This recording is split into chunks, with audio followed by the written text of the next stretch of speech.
Goggins, a retired Navy SEAL, ultramarathon runner, and former Guinness World Record holder for the most pull-ups done in 24 hours, invites readers into his journey from a poverty-stricken, abuse-laden childhood to becoming one of the world's toughest endurance athletes. And the book, Can't Hurt Me, by David Goggins is an extraordinary tale of personal transformation and indomitable perseverance.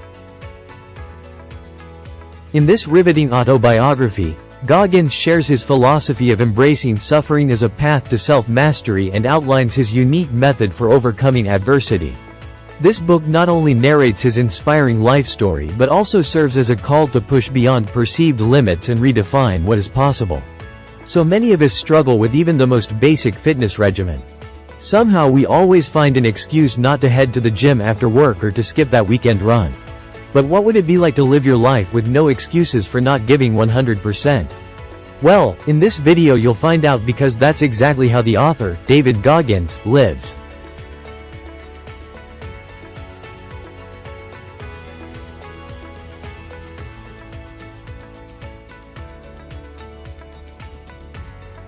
We'll go on a journey and discover this incredible man's extraordinary life story. From his traumatic childhood and overweight 20s to his amazing transformation into one of the world's fittest soldiers, we'll learn what it takes to become one of the fittest people on the planet. Through searing honesty and unbelievable anecdotes, we'll find out just how Goggins turned his life around to achieve the near impossible, and how you can emulate his success. Goggins' life is a testament to the power of resilience and mental toughness. His journey involved brutal physical training and ultra-endurance challenges that pushed his limits. But beyond the physical feats, Goggins' story is about conquering the mind's limits. He teaches us that the real battle is against our own doubts, fears, and laziness. His philosophy goes beyond traditional fitness advice. It's about adopting a relentless, no-holds-barred approach to life. Whether it's running 100 miles non-stop or breaking the pull-up world record, Goggins' approach is about mental warfare with oneself. Each chapter of his life challenges us to ask ourselves, what more am I capable of? Can I push harder? Can I endure longer? This narrative is not just motivational. It's a call to action to stop settling for mediocrity and start striving for excellence in every aspect of our lives. So, strap in for an inspiring ride that might just transform how you perceive physical and mental limits. In this book summary video, we will discover how Goggins' childhood shaped him, why he almost dropped out of the military altogether, and what awaits you in Badwater 135.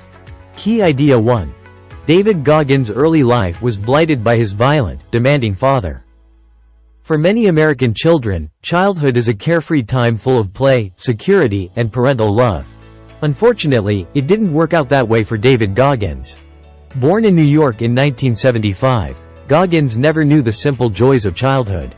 Instead, from the tender age of 6, Goggins, along with his mother and older brother, was a slave to his tyrannical father, Trunnis. A self-made businessman, Trunnis owned a roller disco rink, and his workforce was none other than his young family. Almost every night of the week, Goggins' father took his wife and kids out to his skating rink, where he made them work tirelessly until midnight. Between the ages of 6 and 8, David's job was to look after the skating shoes.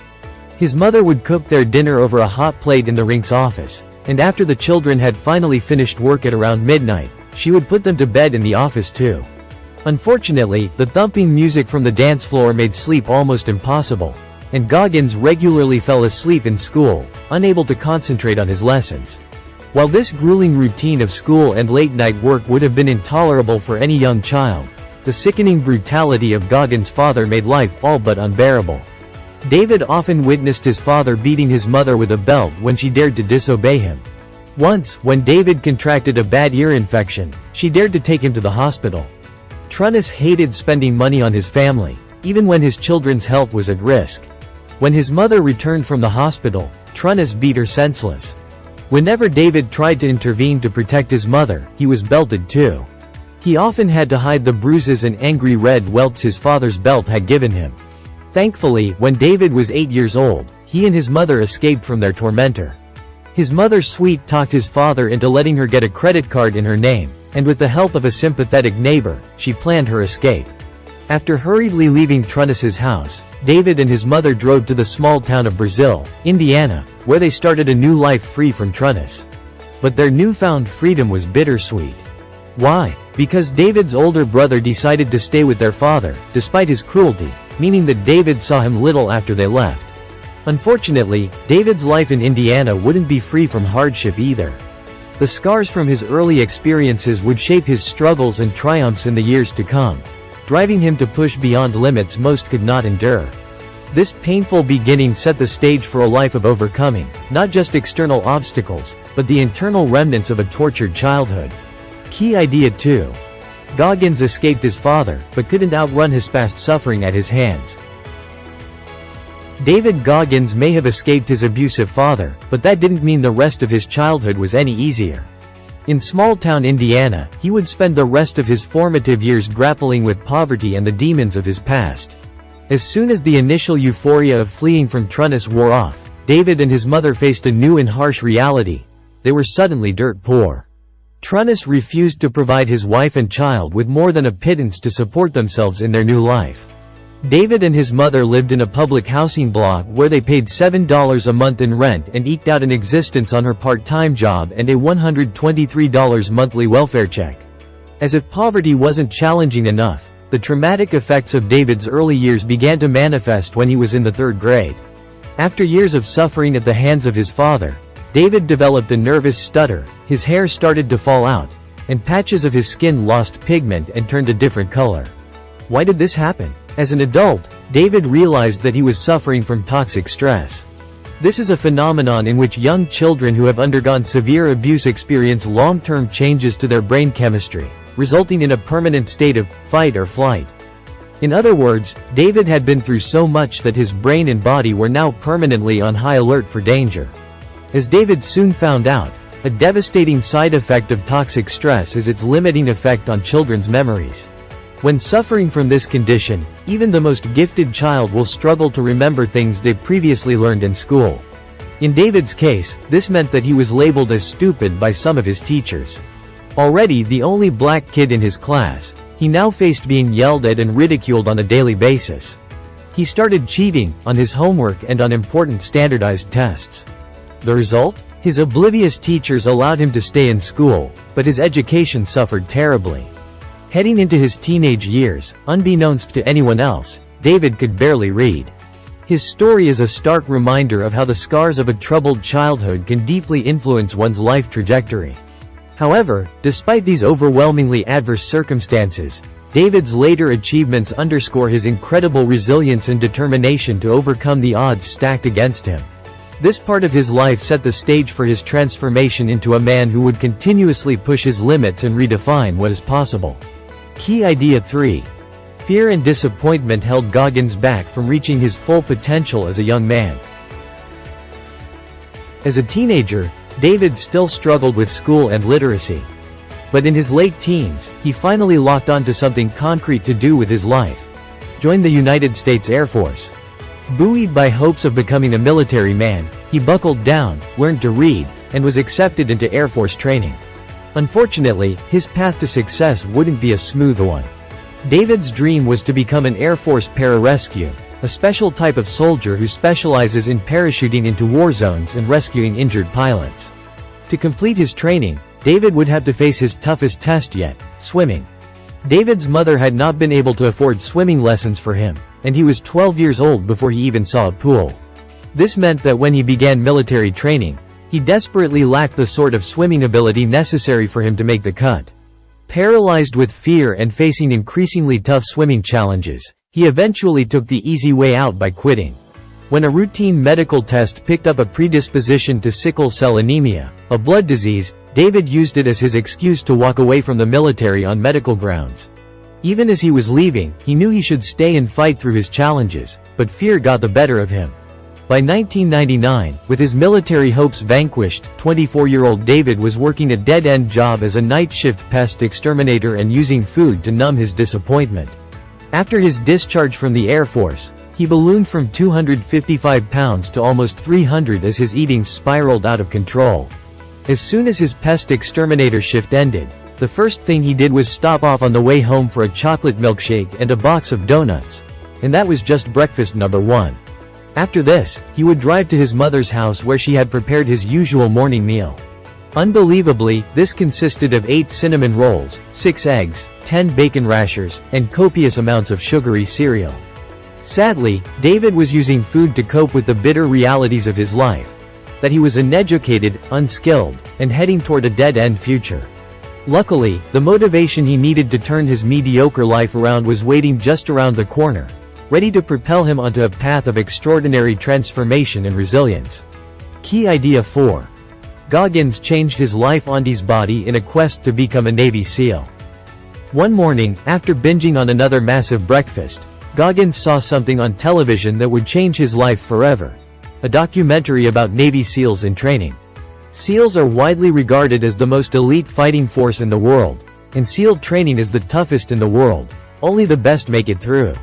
Watching SEAL recruits struggling through mud, sweat and tears, Goggins was transfixed by their mental toughness, their determination to fight through suffering and their peak physical conditioning. Suddenly, he wanted to join them more than he had ever wanted anything.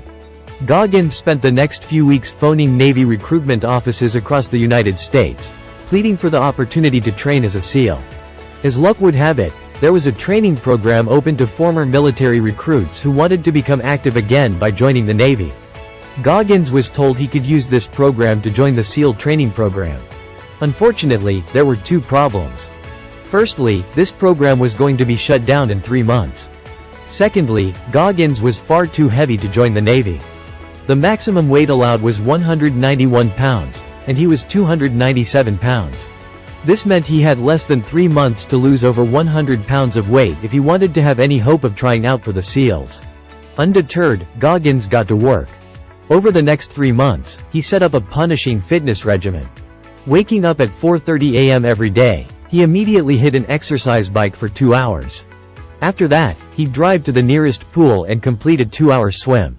Then it was off to the gym for an intense workout that included circuit training and at least 5 sets of 200 reps for all the major muscle groups.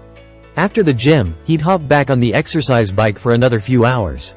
After dinner, it was back on the bike again for 2 more punishing hours.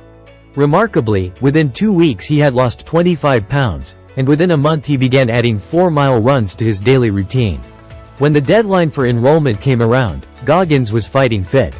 He joined the program and underwent a grueling training period that included going 5.5 days with minimal sleep and completing tough exercise drills while soaked with water and covered in sand. However, Goggins gritted his teeth, graduated from the training and eventually achieved his dream of joining the Navy SEALs. Key idea 5. Goggins' most impressive credentials are for ultra-running. Goggins had achieved his ambition to become a Navy SEAL, but after a few years, he found himself hungry for new challenges. What would test his physical capabilities to the limit, the way SEAL training once had? In 2005 he found the answer: extreme long-distance running, or ultra-running. Goggins began ultra-running to contribute to a good cause. When several of his fellow Navy SEALs were killed in a military operation in Afghanistan, Goggins decided to raise money for the families they left behind. This way he could combine charity with his quest to complete the toughest foot race on Earth. The race he chose was called Badwater 135, a 135-mile race that includes the most challenging elevations and sweltering heat of any race in the world. Known as the ultramarathon to end all ultramarathons, it begins below sea level in California's Death Valley and finishes at an elevation of 8,374 feet. As if this weren't enough, Badwater 135 is always run in July, when Death Valley is often the hottest place on the planet. Incredibly, top competitors complete the course in under 48 hours. Before Goggins could compete in Badwater 135, the race's organizers required him to qualify by competing in another 100-mile race.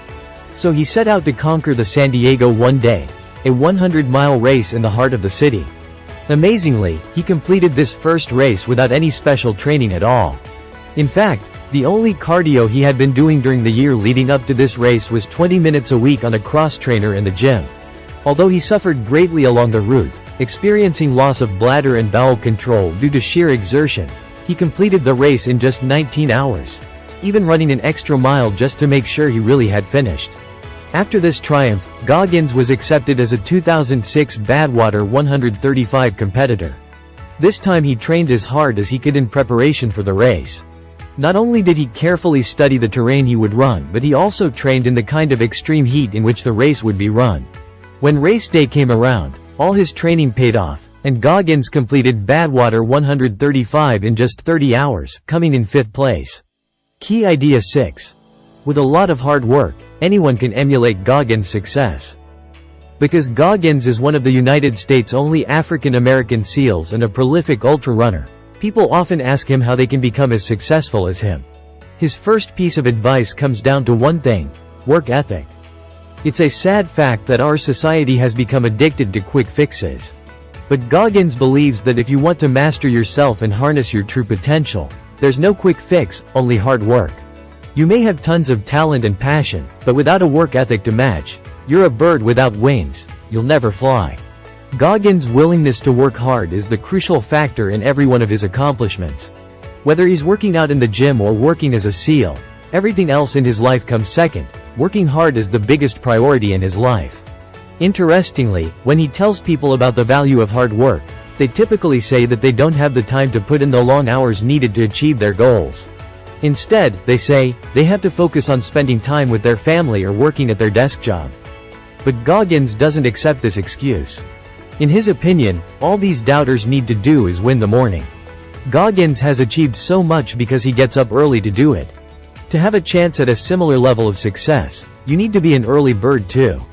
A typical day for Goggins starts at 4 a.m. when he immediately gets up and goes for a 6 to 10 mile run. By heading out so early, he can be back home by 5:15 a.m., ready to shower and have breakfast. As if this weren't enough, he then bikes 25 miles to work, arriving at his desk by 7:30 a.m. And his strict fitness regimen doesn't stop then. During his lunch break, he'll find time for a gym session or another 6-mile run on a nearby beach. After work, he cycles home again, and by the time he walks back through the front door at 7 p.m., he's found the time to cycle 50 miles, run at least 10 more, and work a 9 to 5 desk job. So get up early tomorrow morning and start pushing yourself. Because if David Goggins can do it, you can too. Final summary.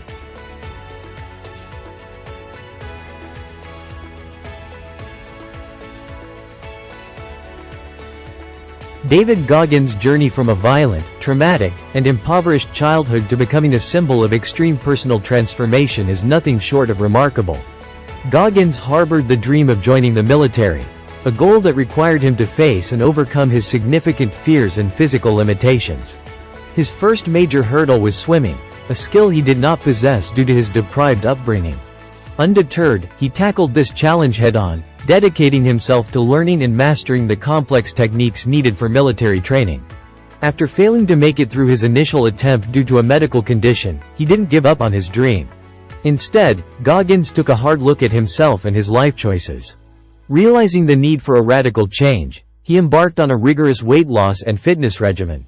He lost a significant amount of weight, which was a crucial step towards reshaping not only his body but also his destiny. His relentless pursuit of fitness led him to eventually earn a place as a Navy SEAL, one of the most elite military units in the world. But Goggins didn't stop there. He pushed his limits further by becoming an ultramarathon runner, competing in some of the most demanding races on the planet. His success in these grueling endurance challenges is a testament to his incredible willpower and stamina. Emulating Goggins' success is possible, but it requires an extraordinary amount of hard work.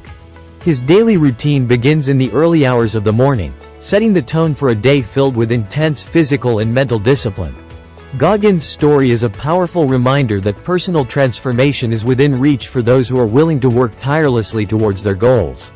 It underscores the importance of setting high standards, maintaining rigorous discipline, and never settling for mediocrity. Whether in military training, physical fitness, or personal development, the principles he embodies can serve as a guiding framework for anyone looking to overcome their own barriers and achieve success. Thanks for watching the video. Don't forget to subscribe to our channel for more book-related content.